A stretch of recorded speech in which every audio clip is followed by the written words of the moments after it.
Hey guys, what's going on? Welcome back to Crypto Hell. Apa kabar semuanya? Semoga kalian baik-baik aja. Masih kembali lagi dengan gua. Gua gua ngantuk banget semua. Masih kembali lagi dengan gua Fai Muhammad di channel kesayangan kita, coy.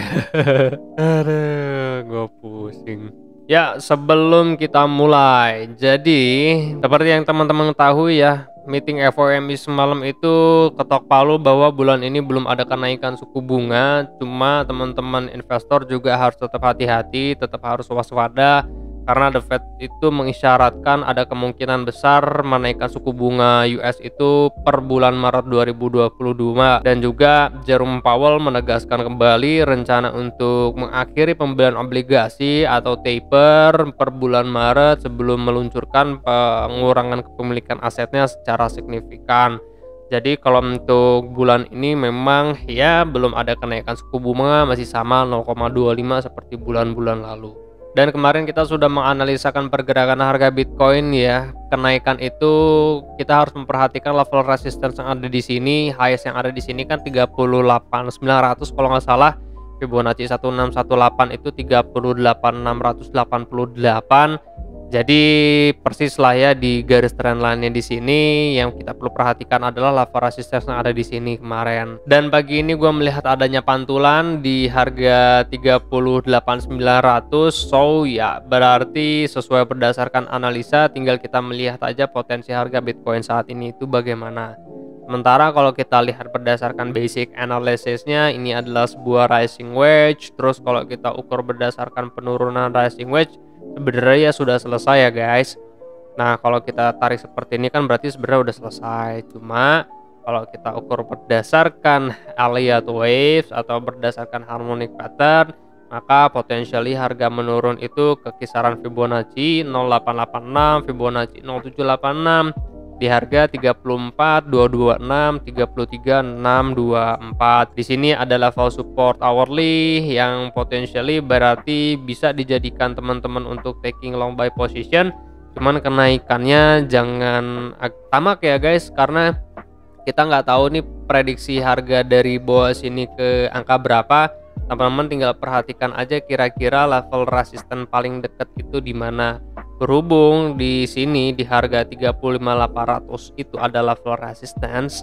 Hati-hati bila mana pada level tersebut di sini ada kenaikan lagi, perhatikan level resisten 35.800. Ya, kalau gua pribadi gua masih sama ya, masih berjibaku kepada analisa ini. Jadi ekspektasi gua adalah Bitcoin saat ini ya sideways di kisaran harga sekian gitu ya, pada trading range-nya 38.700 sampai dengan 32.900 something. Nah, kalau untuk worst case-nya sendiri seperti yang sudah kita bahas kemarin-kemarin ya.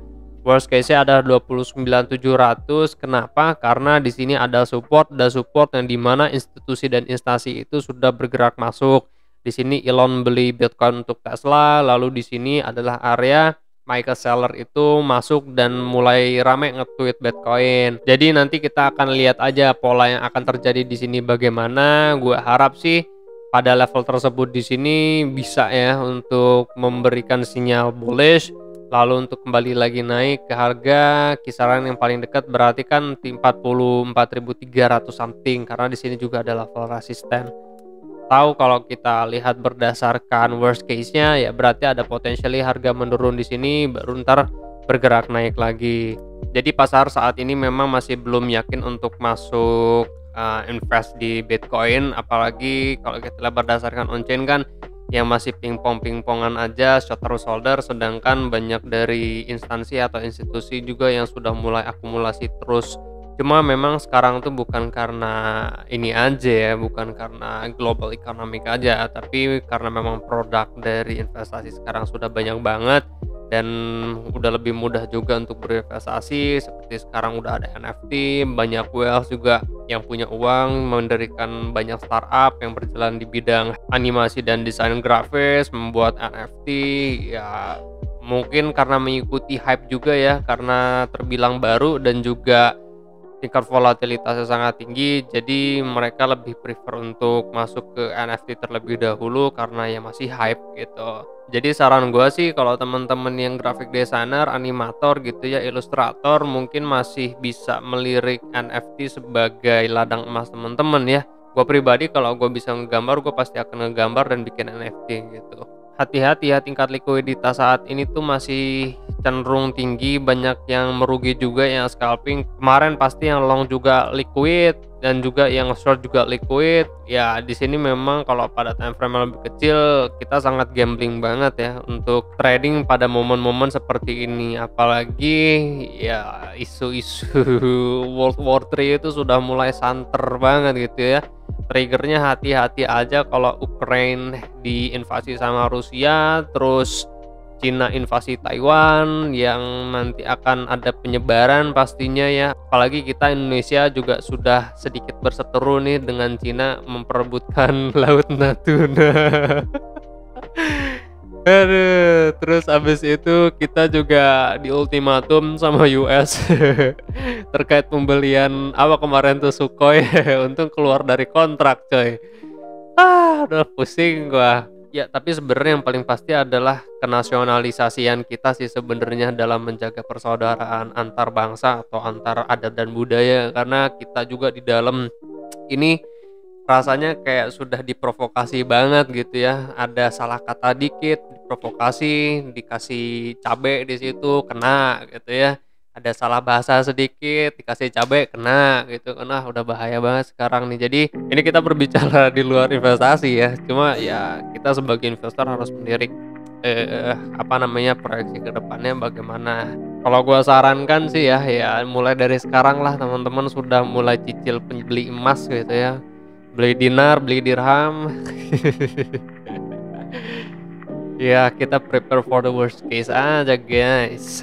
Kalau untuk XRP sendiri ya guys, kalau kita lihat memang XRP itu berada pada support weekly, yang dimana gue tidak berharap bahwa XRP itu menurun dari harga sekian 0,59. Jadi harapannya Bitcoin itu berpotensi reversal atau konsolidasi pada harga yang sama di analisa kita barusan, dan berarti XRP itu ya harus konsolidasi pada level sekian di level support di sini.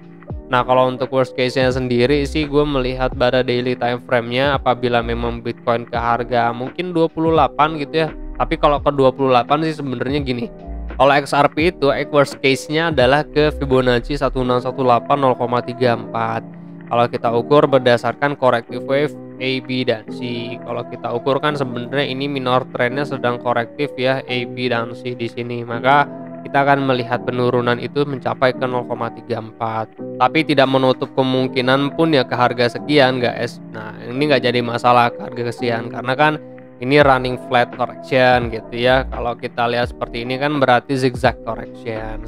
Ini regularnya lah yang biasa kita lihat sebenarnya. Kalau ini kan yang memang Bitcoin berarti atau XRP ini masuk ke fase konsolidasi jangka panjang. Berarti C-nya di sini XRP bisa terkonsolidasi lagi di kisaran harganya 1,8 sampai dengan 0,5. Nah, kalau kita lihat berdasarkan time frame yang lebih kecil, jadi kita lihat di sini ya guys. Kalaupun harga Bitcoin menurun, mungkin tadi kita ke 33 something ya. Jadi ada potensi XRP itu yang menurun ke harga 0,786, 0,886 Fibonacci di sini ya, bukan harga. Harganya itu 0,57, 0,56. Kalau sekarang sih ya potensially masih ada pergerakan harga naik lagi ya, karena kalau kita lihat berdasarkan si rising wedge ini kan sudah broke down, dari sini sudah fase retesting, terus tertahan pada support minor di sini atau support lokalnya. Kalaupun harga bergerak naik lagi ya kita harus perhatikan level resisten 0,62 di sini guys. Karena kalau kita lihat di sini kan ada resistance dan juga di sini ada resistance, berarti ini adalah fake out gitu ya.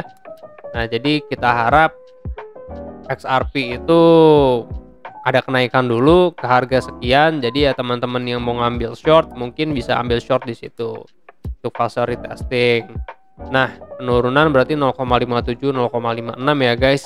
Kalau teman-teman pun ya mau mengambil kesempatan untuk long buy position di 0,56 juga boleh, maintain aja stop lossnya di kisaran harga berapa, mungkin 0,54 di sini ya, karena lowestnya 0,54 pada tanggal berapa nih, 22 Januari. Untuk kenaikannya sendiri kita harus melihat 0,59 di sini guys. Jadi kalaupun ntar harga menurun ke angka sekian kenaikan, ya kita harus lihat level resistensi sini. Kembali lagi guys, gue ingatkan bahwa BingX itu lagi mengadakan trading volume competition ya, bulan Februari tanggal 1 sampai dengan 28. Kompetisi ini berlaku hanya untuk pendaftar akun BingX dari link referral Crypto Hell. Teman-teman yang mau ikutan kompetisi tapi belum punya BingX bisa menggunakan link referral di deskripsi. Gue masih extend diskon 20% nya, jadi teman-teman akan mendapatkan rebate atau trading diskon sebanyak 20% apabila menggunakan link referral Crypto Hell. Nah, total hadiahnya 500 USDT ya yang bisa di cashkan. Kalau untuk trading bonus 500 USDT nya itu harus teman-teman tradingkan dulu untuk dijadikan cash. Baiklah kalau begitu, terima kasih banyak buat teman-teman yang sudah menonton. I really appreciate it, dan terima kasih juga buat teman-teman yang sudah join di grup Telegram.